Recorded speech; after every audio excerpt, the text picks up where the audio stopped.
सवालों के घेरे में है वो शख्स, जी हां, जिस शख्स ने आज महंगाई से त्राहिमाम करते हुए विरोध प्रदर्शन किया, और वो भी सीधे देश के प्रधानमंत्री के सामने। देश के लोग महंगाई से त्राहिमाम कर रहे हैं, ठीकरा फूट रहा है केंद्र सरकार पर।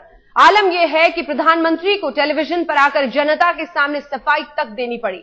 लेकिन आज मनमोहन सिंह के खिलाफ ही एक अजीब मंजर सामने आया। दिल्ली के विज्ञान भवन में प्रधानमंत्री के भाषण के ठीक पहले एक शख्स ने अपनी शर्ट उतारी और मनमोहन और उनकी नीतियों के खिलाफ जमकर नारेबाजी की।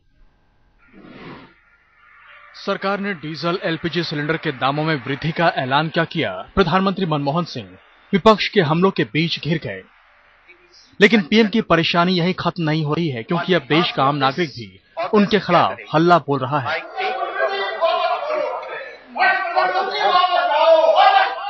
यकीन ना हो तो अब इन तस्वीरों को देखिए, कैसे दिल्ली के विज्ञान भवन में पीएम के खिलाफ एक शख्स तेज आवाज में नारेबाजी कर रहा है। सामने खड़े हैं मनमोहन सिंह और टेबल पर खड़ा ये युवक मनमोहन सिंह पर गंभीर इल्जाम लगा रहा है। अब आप फिर से सुनिए और देखिए भी विज्ञान भवन में गूंज रही इस आवाज को।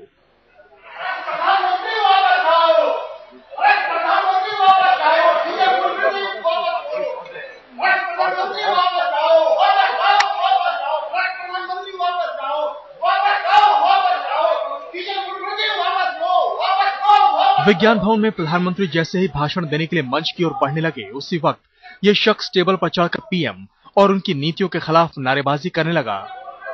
इस शख्स ने प्रधानमंत्री वापस जाओ और डीजल का दाम घटाओ जैसे नारे लगाए, और तो और इस शख्स ने अपना शर्ट भी उतार दिया और तब तक पीएम के खिलाफ तीखी नारेबाजी करता रहा जब तक कि सुरक्षा कर्मियों ने उसे जबरन नीचे न उतारा।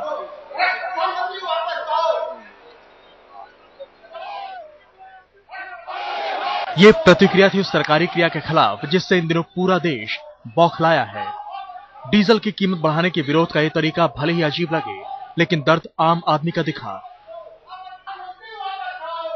मनमोहन सिंह के खिलाफ नारेबाजी करने वाले इस शख्स का नाम है संतोष कुमार सुमन। बताया जा रहा है कि संतोष कुमार दिल्ली के पटियाला हाउस कोर्ट में वकील हैं।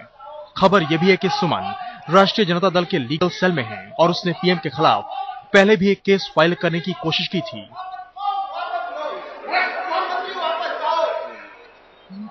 हम आपको बता दें कि शुक्रवार को ही प्रधानमंत्री ने देश के सामने सरकार की बेबसी जताई थी। टेलीविजन पर देश को बताया था कि डीजल की कीमत बढ़ाना तो सरकार की मजबूरी थी, आखिर पैसे पेड़ पर तो उगते नहीं। पेट्रोलियम पदार्थों पर दी जाने वाली सब्सिडी में बड़े पैमाने पर इजाफा हुआ है। पिछले साल ये सब्सिडी 1,40,000 करोड़ रुपए थी। अगर हमने कोई कार्रवाई न की होती तो इस साल ये सब्सिडी बढ़कर 2 लाख करोड़ रुपए से भी ज्यादा हो जाती। इसके लिए पैसा कहां से आता? पैसा पेड़ों पर तो लगता नहीं है। अगर हमने कोई कार्रवाई नहीं की होती तो वित्तीय घाटा कहीं ज्यादा बढ़ जाता। साथ ही प्रधानमंत्री ने यह भी गणित बताई कि उनकी सरकार ने तो जितनी जरूरत थी उसकी 1/3 कीमत भी नहीं बढ़ाई है। हमने हाल के कदम क्यों उठाए हैं? डीजल पर होने वाले घाटे को पूरी तरह खत्म करने के लिए डीजल का मूल्य 17 रुपए प्रति लीटर बढ़ाने की जरूरत थी, लेकिन हमने सिर्फ 5 रुपए प्रति लीटर मूल्य वृद्धि की है। अब प्रधानमंत्री जितना चाहे देश के नागरिकों को समझाएं, आम आदमी को फिक्र है दिन ब दिन खोखली होती अपनी जेब की। माना जा रहा है कि उसी का एक नमूना विज्ञान भवन में विरोध के तौर पर दिखा। शायद ऐसे विरोध की वजह भी है। शुक्रवार को दी सफाई में प्रधानमंत्री ने डीजल की कीमत बढ़ाने और किराना कारोबार में विदेशी निवेश लाने की मजबूरियां तो गिना दी, लेकिन जनता को महंगाई से निजात दिलाने का कोई रास्ता नहीं सुझाया। संतोष कुमार सुमन के इस गुस्ताखी से विज्ञान भवन में मौजूद हर एक व्यक्ति सन्न हो चुका था। आईबी और दिल्ली पुलिस दोनों ने संतोष कुमार सुमन से घंटों तक पूछताछ की, लेकिन बाद में उसे छोड़ दिया गया। पुलिस भी परेशानी में रही कि आखिर संतोष पर कौन सी धारा दर्ज की जाए। कानून के एक जानकार के खिलाफ कानून के किताबों में ही गुनाह ढूंढ ढूंढ कर पुलिस बेशक परेशान हो गई हो, लेकिन पीएम के सामने इस अजीबोगरीब विरोध प्रदर्शन ने इन वकील को रातों रात सुर्खियों में जरूर ला दिया। हालांकि एक बड़ा सवाल यह भी है कि इतनी सुरक्षित और हाई प्रोफाइल जगह पर पीएम के खिलाफ खुलेआम आवाज तेज करना क्या पीएम की सुरक्षा में सेंध नहीं है? देश के नाम संदेश दिए हुए अभी 24 घंटे भी नहीं बीते थे कि विज्ञान भवन के अंतर्राष्ट्रीय समारोह में इस विरोध से सनसनी फैल गई। खुद प्रधानमंत्री भी हक्के बक्के रह गए। विरोध के इस तरीके को लेकर बहस हो सकती है, लेकिन इतना तो तय है कि प्रधानमंत्री ने भी ये एहसास जरूर किया होगा कि भ्रष्टाचार और महंगाई को लेकर आम लोगों के मन में कहीं न कहीं गुस्सा जरूर है। बालकृष्ण, दिल्ली, आज तक। और संतोष कुमार सुमन, वही शख्स, वही वकील जो पटियाला हाउस कोर्ट में प्रैक्टिस करता है, कुछ ही देर में आज तक के स्टूडियो में हमारे साथ होगा और हम उसके सामने दागेंगे तमाम सवाल ये कि क्या यही तरीका होना चाहिए विरोध का लोकतंत्र में? कानून की पढ़ाई वो खुद कर चुके हैं, लेकिन उससे पहले आइए आपको ये रिपोर्ट दिखाते हैं। विज्ञान भवन में जिस तरह प्रधानमंत्री का विरोध हुआ उस पर अब सियासत शुरू हो गई है। हर कोई अपनी अपनी तरह से उसे भुनाने की कोशिश कर रहा है। कांग्रेस इसे विरोधियों के बरगलाने का नतीजा मानती है, जबकि विपक्ष इसे जनता का आक्रोश बता रहा है।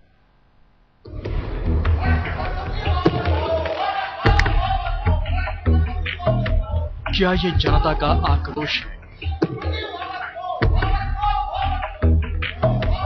क्या ये बढ़ती महंगाई का गुस्सा है या फिर विरोधियों के बरगलाने का नतीजा है? ये सवाल इसलिए क्योंकि इन तस्वीरों के आम होते ही सियासी दांवपेच शुरू हो गए। विपक्ष विरोध के इस तरीके को जनता के गुस्से से जोड़ रहा है। देश में आम लोगों में एफडीआई रिटेल सेक्टर में आ रहा है, इसको लेकर गुस्सा है और गुस्से के प्रकटीकरण का अपना अपना अंदाज सबका होता है और वो कौन व्यक्ति हैं, लेकिन इसके बारे में मैं कोई प्रतिक्रिया नहीं दे सकता। लेकिन इतना जरूर है कि एफडीआई रिटेल सेक्टर में जो आ रहा है और जिस तरह से महंगाई बढ़ी है, आम आदमी परेशान है।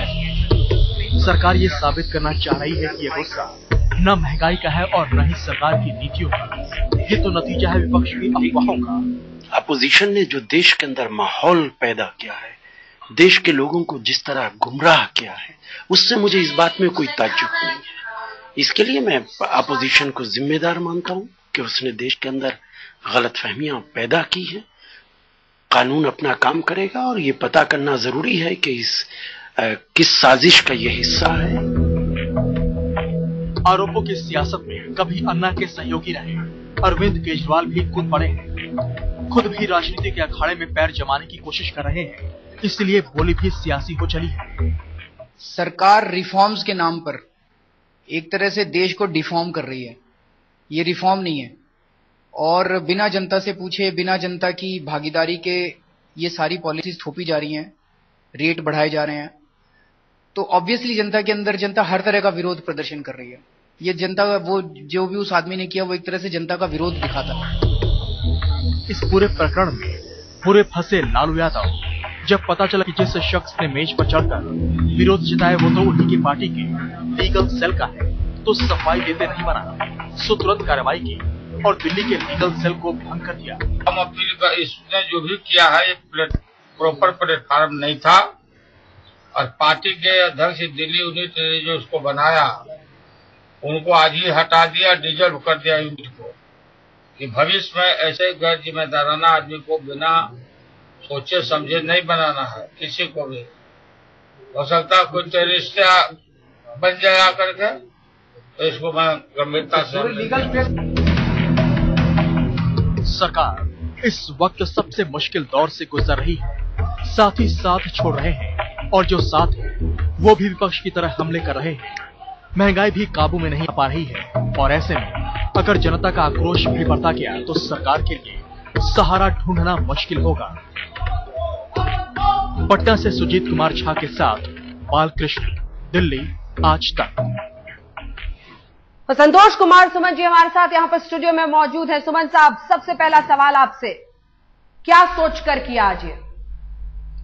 देखिए, देश की जनता की भावना को देश की माननीय प्रधानमंत्री डॉक्टर मनमोहन सिंह जी को अवगत कराने के लिए उनसे हूबहू जनता की फटेहाली को शो करने के लिए अपनी शर्ट उतार करके उनको दिखाया कि देश की जनता की जो महंगाई से फटेहाली है और कोई तरीका नहीं है, और कोई तरीका नहीं है। देखिए, घर में अगर आपको गुस्सा आता है, किसी बात पर विरोध करना होता है, तो वहां पर भी आप यही करते हैं। देखिए, शांतिपूर्ण और अहिंसात्मक तरीका से विरोध करना देश की नागरिकों का संवैधानिक अधिकार है, और उसी अधिकार के तहत मैंने देश के माननीय प्रधानमंत्री डॉक्टर मनमोहन सिंह जी के समक्ष देश की जनता यानी 120 करोड़ आबादी की दिल की आवाज को मैंने माननीय प्रधानमंत्री जी के समक्ष पेश किया। आप ये कह रहे हैं कि देश की जनता चाहती है कि आप देश के प्रधानमंत्री के सामने अपनी शर्ट उतारें और चिल्लाएं। आप एक वकील हैं, इसी राजधानी में जंतर मंतर है, पता है आपको? देखिए, आप पहले मेरे सवाल का जवाब दीजिए। देखिए, इस देश में राजधानी में जंतर मंतर है जहां लोग विरोध दर्ज कराने के लिए पहुंचते हैं। आपको लगता है कि वो तमाम लोग बेवकूफ हैं जो सड़क किनारे जंतर मंतर पर जाकर शांतिपूर्ण तरीके से विरोध जताते हैं? वो सभी अगर इस तरीका अपनाने लगे तो क्या होगा इस देश? देखिए, सरकार की खास करके प्रधानमंत्री और मंत्रियों के कार्यनीति और उनके नीतिगत फैसले की विरोध करना देश की नागरिकों का संवैधानिक अधिकार है, और उसी के तहत जंतर मंतर पर भी जनता फैसला माने विरोध प्रकट करने के लिए जाती है, क्योंकि उसे प्रधानमंत्री तक पहुंचने का अवसर प्रदान नहीं होता है, और वो अपनी बातों की, देश की भावनाओं से, देश की नागरिकों की, देश की फटेहाली से प्रधानमंत्री को अवगत कराने के लिए प्रधानमंत्री तक नहीं पहुंच पाती है। मैं एक वकील हूं, इसलिए मुझे उनके पास जाने का एक अहम मौका मिला। और आमंत्रण दिया गया था यहाँ पर आने? हाँ, मुझे इनविटेशन कार्ड मिला था, और उसी कार्ड के तहत मैं वहां गया था, और मुझे लगा कि प्रधानमंत्री जी हमारे सामने हैं। मैं अपनी और देश की जनता की भावना और फटेहाली को आमंत्रण का फायदा उठाकर अशोभनीय तरीके से विरोध किया। क्या अब शाम होते होते जरा सा ये एहसास है आपको? देखिए, मुझे कोई एहसास नहीं है, क्योंकि देश की आजादी के लिए न जाने कितने लोगों ने अपनी जान की आहुति दे दी, और उसके बाद देश आजादी प्राप्त की है। अगर लग रहा है कि मैंने गलत फैसला किया है, देश की जनता खुद इसके लिए समझ रही है। देश की सड़कों पर में लोगों ने आह्वान पर विरोध किया, जंतर मंतर पर किया, और रामलीला मैदान को आप लोगों ने देखा कि रामलीला मैदान पर बाबा रामदेव ने जो विरोध प्रकट किया, तो उन्हें किस तरह से एक अपराधी और आतंकवादी की तरफ पीटते हुए पुलिस ले गई। आप पब्लिसिटी के लिए ये सब कुछ कर रहे हैं? नहीं, ऐसा कोई बात नहीं है। पब्लिसिटी तो वर्ष 2008 में आप लोगों ने मुझे दे दिया था, जिससे मैंने बटला हाउस इनकाउंटर के अभियुक्त आतंकवादी अब्दुल रहमान का बेल आर्गू करने से मना किया था राष्ट्र हित में। नहीं, वो अलग बात है, मैं कुछ और कह रही हूँ। आपने सिर्फ पब्लिसिटी के लिए ये ड्रामा आज रचा है। वरना क्यों नहीं आप शांतिपूर्ण तरीके से जाकर जंतर मंतर, रामलीला मैदान या तरीका अपनाते हैं प्रोटेस्ट का? आज जब आपको पता था मीडिया के तमाम लोग मौजूद हैं, कैमरा मौजूद है, प्रधानमंत्री सामने खड़े हैं, तब आपने ये देखिए, मैं देश की जनता की फटेहाली को माननीय प्रधानमंत्री जी के समक्ष रखना चाहता था। मैं किसी मीडिया के समक्ष रखना नहीं चाहता था, मैं माननीय प्रधानमंत्री जी के समक्ष रखना चाहता था, और उनसे हुबहू मुझे आज सामने फेस टू फेस मिलने का मौका मिला। इसलिए मैंने देश की फटेहाली जनता की स्थिति को मैंने उजागर करने के लिए अपनी शर्ट उतार करके विरोध प्रकट किया। वो गरीब तरीका, अजीबो गरीब तरीका प्रधानमंत्री के खिलाफ विरोध प्रदर्शन का, और ये किया है संतोष कुमार सुमन ने, जो इस वक्त हमारे साथ यहाँ पर स्टूडियो में मौजूद है। तस्वीरें लगातार हम आपको दिखा रहे हैं कैसे विज्ञान भवन में इन्होंने शर्ट उतारी और फिर प्रधानमंत्री के खिलाफ नारेबाजी की। डर लगा था? नहीं, डरने की क्या बात है।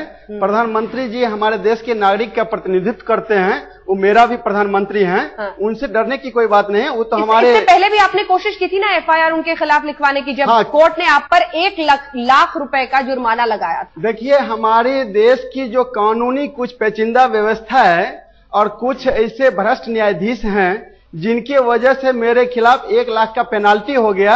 आप सीधा सीधी समझ जाएं कि कोई व्यक्ति अगर शिकायत करने के लिए न्यायालय में जाता है। संतोष जी, क्या लकीरें बांधना आपके व्यक्तित्व का हिस्सा नहीं है? आप किसी पर कुछ भी आरोप बैठकर लगा सकते हैं? नहीं, मेरे पास वो प्रूफ था।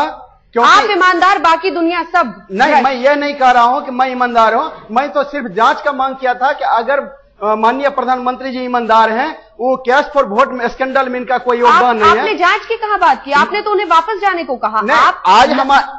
वकील तो हर किसी को मिलता है। आप इस देश के कानून को समझते और जानते भी हैं क्या? बिल्कुल, आपने सही कहा। फिर न वकील न दलील, आप सीधे फैसला सुनाएंगे। आप हैं कौन? नहीं, मैं तो देश के नागरिक हूं, और देश के नागरिक के होने के नाते माननीय प्रधानमंत्री जी के समक्ष हमारी बात रखने का मुझे पूर्ण अधिकार है। लालू प्रसाद यादव ने तो दिल्ली की इकाई ही, लीगल सेल ही बंद कर दिया आपके चक्कर में। देखिए, क्या हासिल हुआ? लालू प्रसाद यादव जी हमारी पार्टी के सुप्रीम हैं।